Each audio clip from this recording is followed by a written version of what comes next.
jury. My name is Hannah Carle, and as you know, I am representing Mr. Stephen Harmon in this trial. As a quick review of the case, on the 22nd of December last year, the murder of Albunado Nesbitt took place, in which my client Steve Harmon did not participate and is not guilty. The testimonies were not effective. They were testified by a bunch of self-serve convicted criminals who would do anything to get a lesser sentence.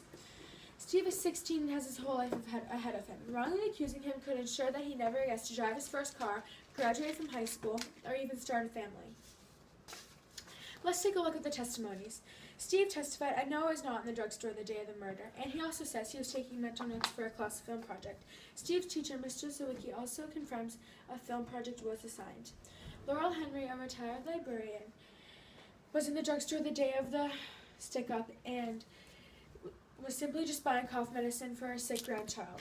Throughout her whole testimony, she never mentions Steve's name or points him out, but does point out James King as someone she saw in the drugstore that day. This raises a lot of doubt in my mind. Steve did not receive any money from the robbery. In Richard Evans' testimony, he talks about going to the chicken joint and says it was just him and James King. I would have assumed that this would have took place right after the robbery, and if Steve did help in the robbery, then why wouldn't he have gone to the chicken joint with Bobo Evans and James King? This also raises a lot of doubt in my mind. What do you think of when you think of Bobo Evans, Sal Zinzi, and Oswaldo Cruz? I think they are a bunch of convicted criminals who don't care about anyone but themselves and are doing whatever they would do to get a lesser sentence. They are not reliable or effective sources.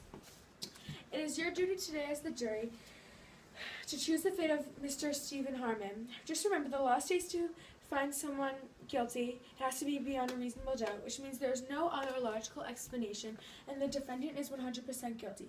But there is a logical explanation.